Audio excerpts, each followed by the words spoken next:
Diane and Denmark here. Rah, rah, rah. I hope you're fine and well. I'm feeling very festive today, and if you're not in the festive mood yet, hopefully I can bring a wee bit of Danish Hygge across the kitchen table to you. Just a quick video today. I know everybody's really busy, but we are in the month of December, and last time I checked in with you, I was talking about all the candle traditions that we have. And here we are, here's where we are at the moment. I got the other one going in the background, and got my little bits and bobs out in the kitchen now. If you want more of the Danish Hygge, if you want to see what I'm up to every day of December, follow me on Instagram. That's what I try and put on as much as I can video when I am in and around the city, all the candle traditions that we have here. So join us there for that. But a couple of things I wanted to talk to you today, because we are in the month of December, and I've started, let me just put my candle here, can you see? There we go, beside my ZZ Top gnomes. We have started the December Daily Dash Challenge. Now, as we speak, I'm actually recharging my Fitbit. It's over there. I thought, oh, you know, I'm going to be sitting here so I can recharge it. I just wanted to give you a few pointers about this challenge that we have in December. And again, if you want to check in with us for this challenge, I'm posting every day on Instagram. But basically the challenge is that every day of December, we are out walking or running 5 kilometers. Now, you don't need to do that. It can be whatever challenge you like, but I wanted to give you a couple of insights that have come to me the last couple of days. I have noticed that, and I'm really enjoying this year with the 5K challenge, that there's no pressure on me to do it. I've made peace with myself. I can either run or walk, and it's usually a combination of both. But there are some things that are really helping me to enjoy and to make it easy for myself, and I'm going to share those with you now, because I know many of you like these challenges, but sometimes you find it a bit of a challenge to get to the end of them, you know, to actually get through the 31 days. And one of the things that struck me the other day was that it's really easy with this challenge for me because it's every single day. I'm not having to make the decision about when I'm going to exercise. And you know, I've been doing this kind of daily exercise for 2 years now, whether it is a bike ride or a skinny dip in the sea, or a walk around the village, or a run. And it's just made it really easy. Like, I don't even have to think about it. I know that every day I'm out for a run, and what I usually do is I have a run and then I make up the rest with walking. And it just makes it really easy because it takes all the guesswork out of it for me. I don't have to think about it. I know that every day I'm doing it. And it's also taken away that feeling of, oh, I don't want to do it because I'm just doing it every day. So that might be a little thing to think about. If you're having a challenge with your routines, I don't know if it's, you know, shining the sink at night, or putting out your clothes for the next day. It's really easy if you say to yourself, I'm just going to do it every day. Because right there, you're taking out the, well, you know, I want to do it 3 times a week or 5 times a week. We're just saying to yourselves, I'm going to do it whether or not I like it. And as I always say to you, you don't have to enjoy doing your routines, you just have to do them. Which leads me to the next point, is why are you doing this challenge? Like, why are you even, you know, if you don't want to do your routines, then don't do them. But why did you want to do them? I know that for me, by being outside every single day of December, it really gets me out of the kind of the winter blahs. It's good for my mind, not in my mind, but my body, because let's face it, we're eating all the good Christmas stuff, or we certainly are in our family. And it gives me that peace of mind knowing that I have done the exercise, I've had the fresh air, and I'm sleeping better at night, not only, you know, physically because I've tired myself out, but also mentally, that I've got that, checklist, done it. I'm keeping myself topped up with fresh air and a bit of light on the few hours of daylight that we have. So think about that. Why do you want to be in any of these challenges? What is the alternative?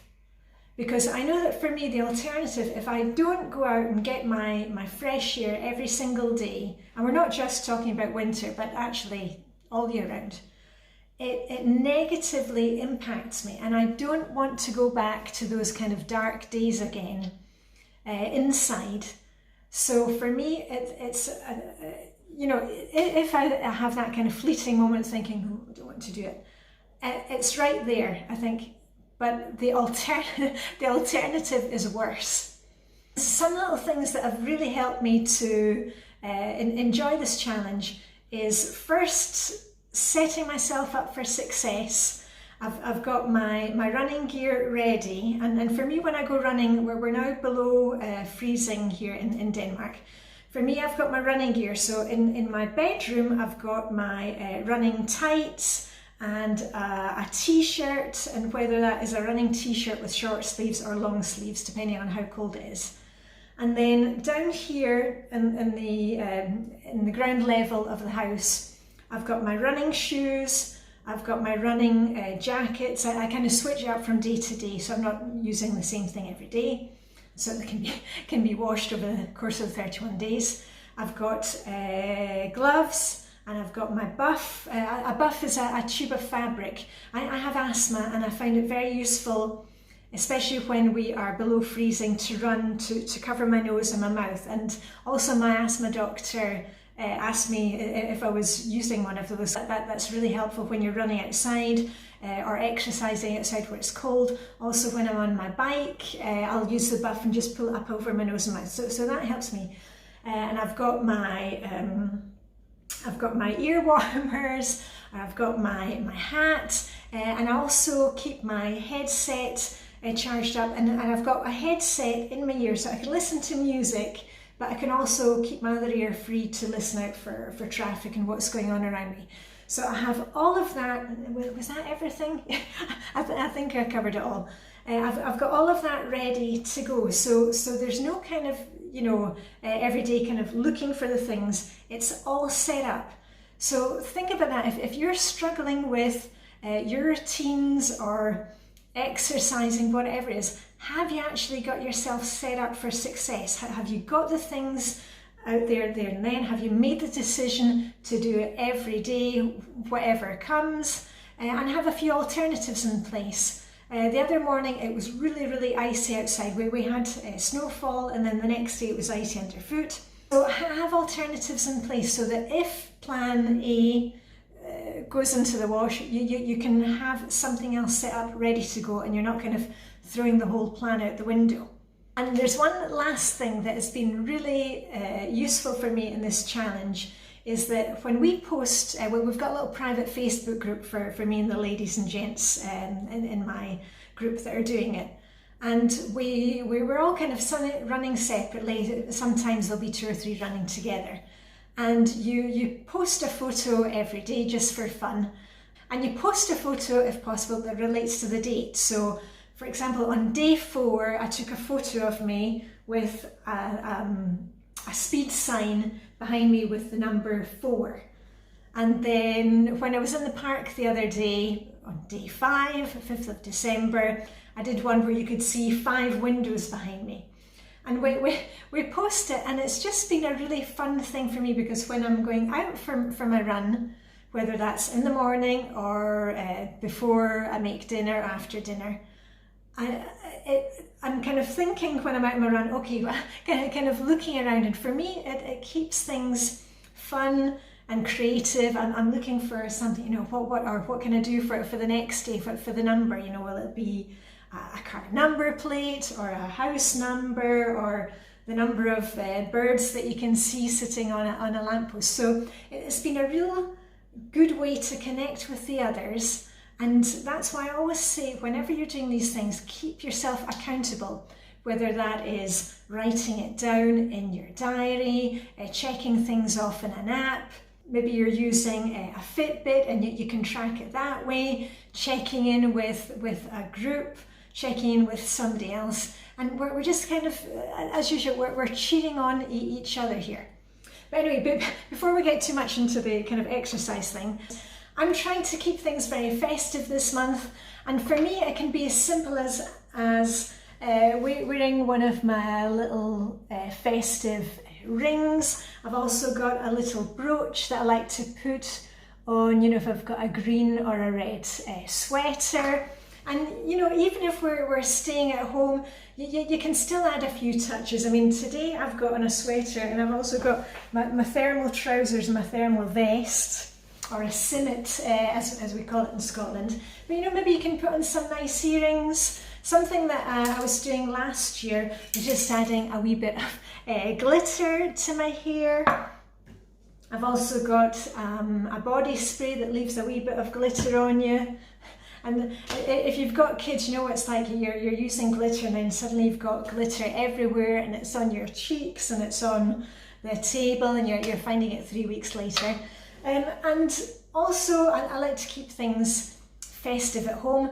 And for me, I'm not big into decorating, but there are a few things that make me feel festive when I'm going through my routines. I like to have my candles, as you've seen. I've got some little bits and bobs that I bring out, and I kind of move them around the kitchen every day. I've got a few Christmas tea towels, and these I've picked up at Swedish charity shops, so no need to be buying new things all the time.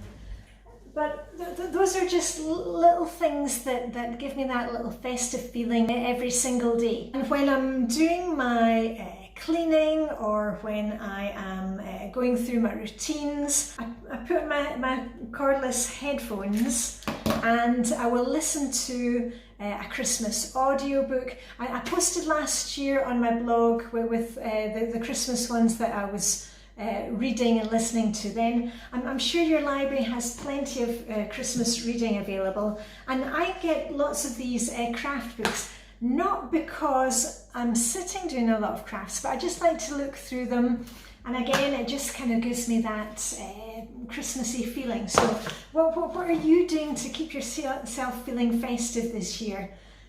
It doesn't, you don't need to do much, but just something that kind of gives you that little bit of little festive hygge, that little kind of hug to your day. And if you're still at that point of kind of feeling stressed with everything that's coming up, as I said in my last video, I did a video last year that gives you a 4-point action plan, so you can kind of sit down, make a quick plan, and know how to move forward. I'll link to that one yet again. And the Flylady super cruising missions, I've done videos about those. They're all on my Christmas playlist, my main Christmas playlist. And they will soon get you feeling as if you're kind of back on track and ready to enjoy this Christmas. As simple as setting your timer for 15 minutes and doing a spot of decorating. But anyway, don't want to keep you back. Let's keep it festive out there. Hope you have a fantastic day. All I have left to say, if I can find my pom-poms, is live long and prosper. May the Danish jule hygge be with you. And remember, I'm posting every day on Instagram if you want more. And I shall see you very soon with a wrap. Okay, bye for now.